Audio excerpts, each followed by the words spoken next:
आप सभी को मेरा नमस्कार। जय श्री कृष्णा, राधे राधे।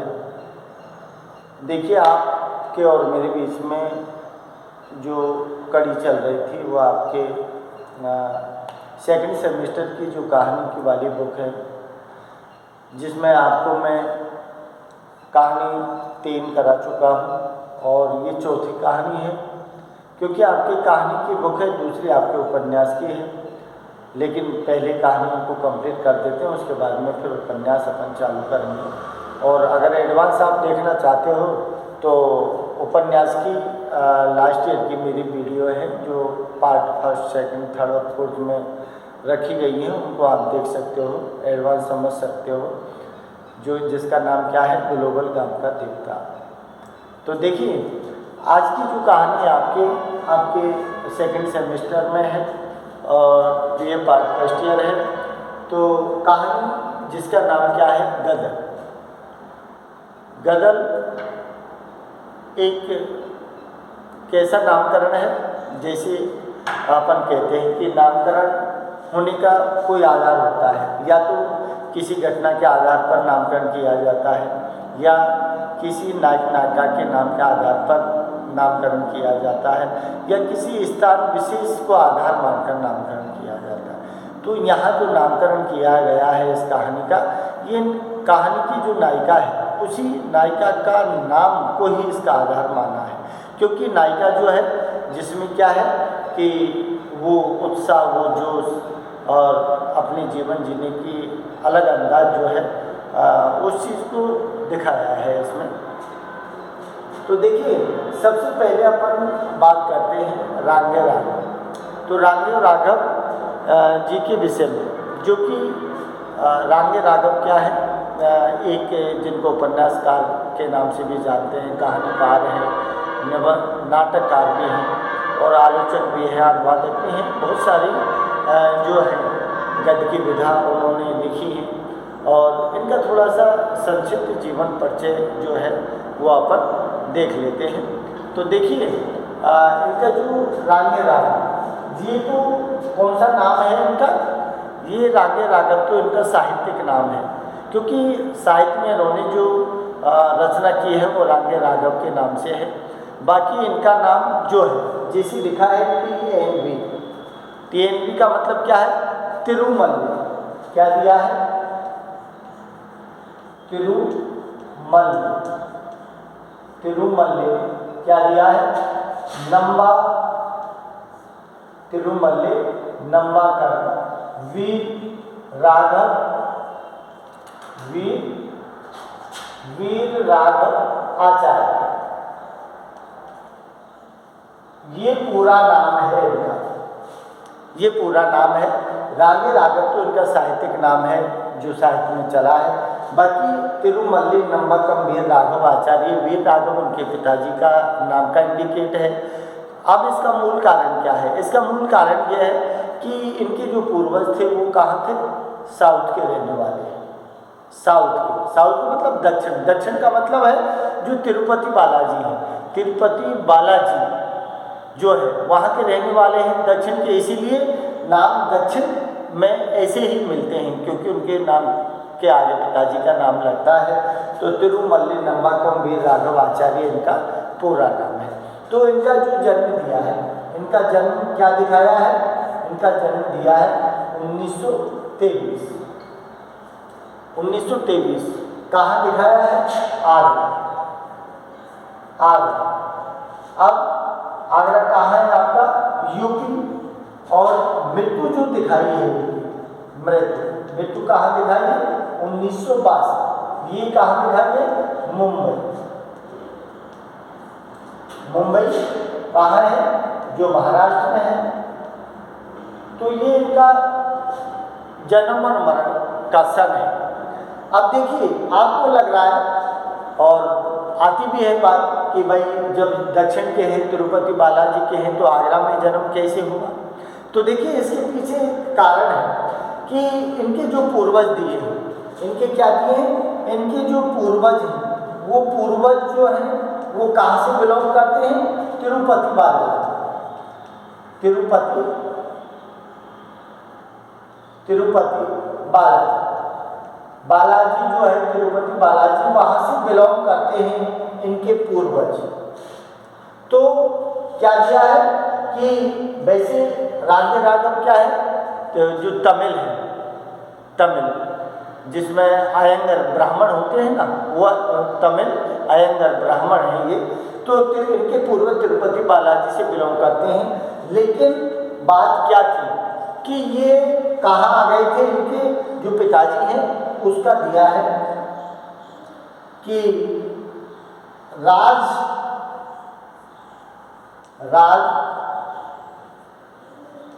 पुरोहित बनकर कहाँ गए, भरतपुर कि वे कस्बे। अरे अपने राजस्थान में जो भरतपुर है, भरतपुर का जो वैर कस्बा है ना, जिसमें राजा था, राजा का आज भी किला है वैर में बहुत बड़ा, तो वहाँ के राजा के ये क्या बने हैं, राजपुरोहित बने हैं। तो राजपुरोहित बनने के कारण, ऐसा नहीं 200-300 साल पुरानी बात बताई है कि इनके पूर्वज 200-300 साल पहले राजस्थान में आए हैं। और राजस्थान में कहाँ है, भरतपुर के जो वैर कस्बा है वहाँ के राजा के सानिध्य में आए, वहाँ राजपुरोहित रहे, वैर कस्बे में बसे हैं। इसीलिए इनका जन्म कहाँ दिखाया है, अपने भरतपुर के पास जो आगरा है, आगरे में इनका जन्म दिया है।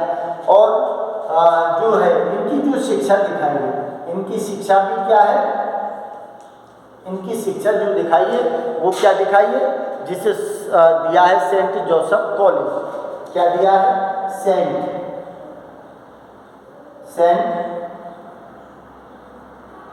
जोसेफ कॉलेज आग क्या है, ये क्या है, स्नातक किया है। स्नातक कब किया है, 1944 में किया है। और इसके बाद में इन्होंने क्या है, एमए जो किया है, और उसके बाद में पीएचडी जिसे कहते हैं, पीएचडी जो की है।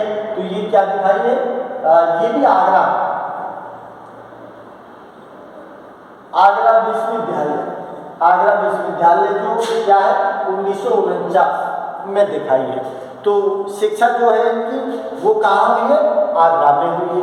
वैसे कहानीकार, नाटककार, निबंधकार, उपन्यासकार और कवि के रूप में जो है, और जो कहते हैं अपन अनुवादक के रूप में बहुत सारे, क्योंकि इन्होंने एक बंगाल का अकाल के ऊपर भी तूफानों के बीच काव्य रचना है जो 1942 में लिखी थी, जो बहुत अच्छी उनका यात्रा वृत्तांत है, जो बहुत अच्छा है।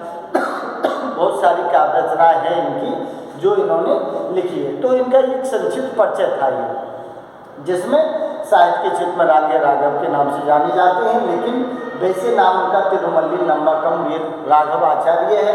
जन्म 1930 आगरा में हुआ है, 1962 में मृत्यु मुंबई में हुई है। और पूर्वज जो थे तिरुपति बालाजी से संबंधित था, लेकिन राजस्थान में 200-300 साल पहले ये आ गए हैं। तो वहाँ आने के कारण ही इनका जन्म आगरा, पढ़ाई लिखाई आगरा, और वो भरतपुर के राजपुरोहित बनकर आए जो वैर कस्बे में रहे। तो ये इनका सेंट जोसेफ कॉलेज आगरा और पीएचडी स्नातक सारी कुछ यहीं से इन्होंने किया है। ये इनका संक्षिप्त परिचय। अब देखिए इनके द्वारा जो दिया है कि प्रमुख जो काव्य रचनाएँ हैं,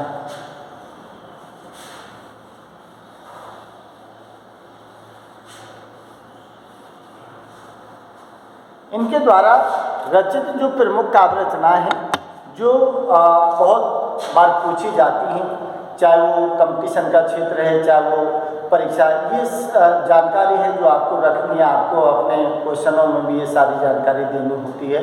तो देखिए इनकी जो प्रमुख रचनाएँ हैं, प्रमुख रचना कौन कौन सी हैं। प्रमुख रचना क्या दिया है, जैसे दिया है घरौंदे दिया है, विषाद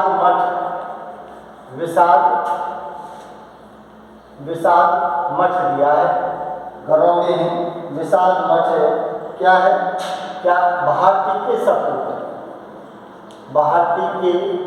सपूत, और दिया है कि मेरी भव बाधा हो, मेरी भव बाधा,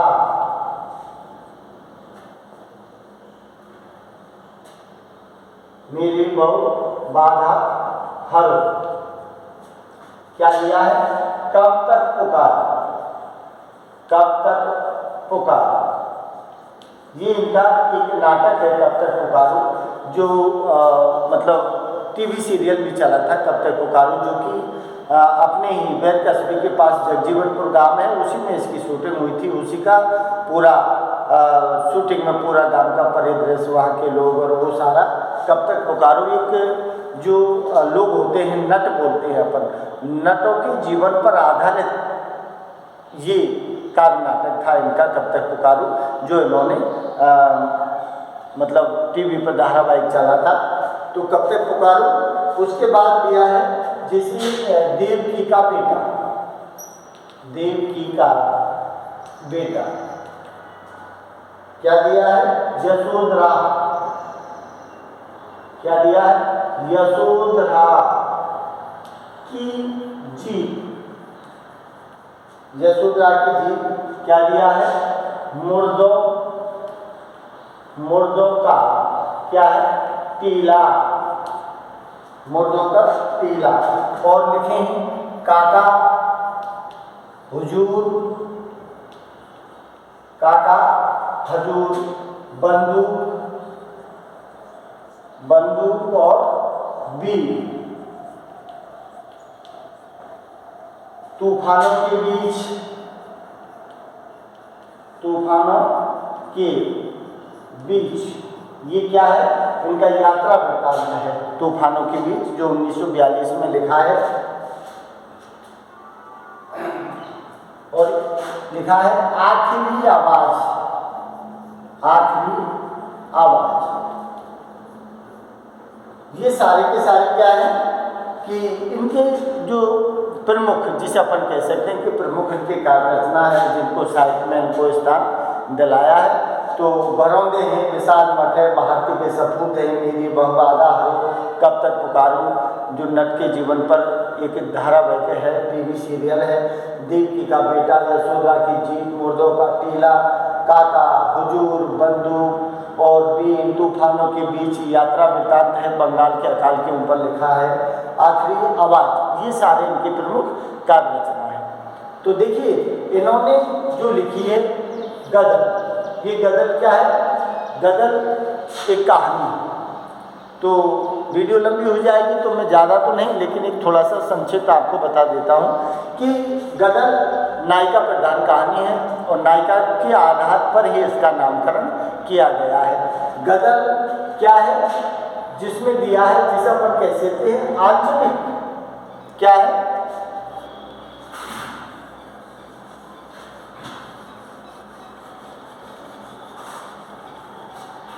गजल क्या है कि गजल एक क्या है? आंचलिक कहानी है, आंचलिक, आंचलिक कहानी है गजल। आंचलिक कहानी का मतलब जानते हो? आंचलिक कहानी, अरे आंचलिक कहानी का मतलब होता है क्षेत्र विशेष। आंचलिक का मतलब क्या है? जो ग्रामीण परिवेश के जो सारी चीज़ें उसमें दिखाई जाती हैं, जिससे सभ्यता, संस्कृति, रहन सहन, खान पीन, बोली भाषा, तीज त्योहार, सारी चीज़ों का जिक्र किया जाता है। एक समाज से जुड़ी हुई कहानी है। तो ये आंचलिक कहानी है और आंचलिक कहानी का ध्यान रखना। ये आंचलिक कहानी कहानी है ब्रज क्षेत्र, ब्रज क्षेत्र की, ब्रज क्षेत्र की कहानी है।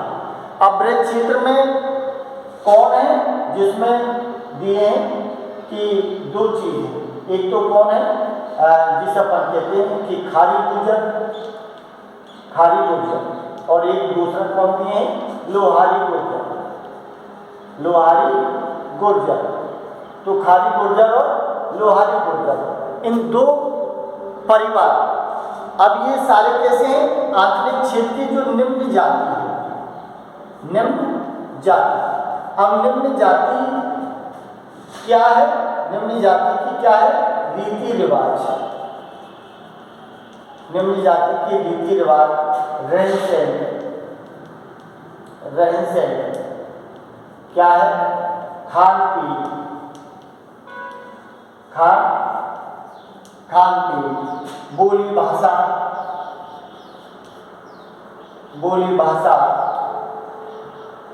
तीज त्योहार,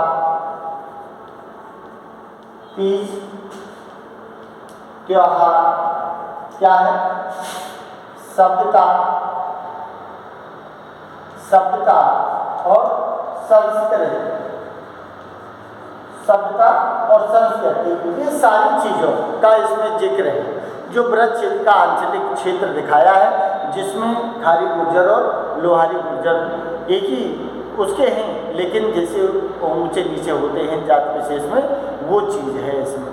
तो उसमें गदर नाम की जो नायिका है, उसको लेकर ये कहानी पूरी लिखी गई है। तो ब्रज क्षेत्र के कैसी निम्न जात जो है, जिसमें क्या होता है कि किसी भी औरत का कोई आदमी मर जाता है तो वो दूसरी जगह जाकर दूसरी शादी कर अपना घर बसा सकती है। इस तरह की बात है इसमें, जिसमें उस जाति को कोई ऑप्शन नहीं होता है, कोई ऑब्जेक्शन नहीं है, कोई विरोध नहीं है, और वो आराम से अपना जीवन बिता सकते हैं। तो फिर वहाँ की रीति रिवाज, रहस्य, खान पीन, बोली भाषा, तीज त्योहार, सभ्यता, संस्कृति, सब कुछ आंचलिक कहानी में वर्णन की जाती है। तो यहाँ जो गदर है, गदर का पति मरता है, मरने के बाद वो गदर किसकी है, खारी गुर्जर समाज की है, और खारी गुर्जर समाज में जो उसका पति है गुन्ना मर जाता है, मरने के बाद वो लोहार गुर्जर जो मोनी है उसके जाके वो बैठ जाती है। तो खारी गुर्जर में किस तरह से रोष व्याप्त होता है, किस तरह से उसका विरोध करते हैं, तो वो सारी राम कहानी जो है आपकी इस गदर नामक कहानी में है। बाकी इतनी जानकारी इस वीडियो में है। कहानी को पूरी जो है पार्ट 1-2 में जो बनाऊंगा वो आपको मैं डाल दूंगा। अच्छी लगे तो लाइक शेयर और सब्सक्राइब जरूर कर देना। नमस्कार।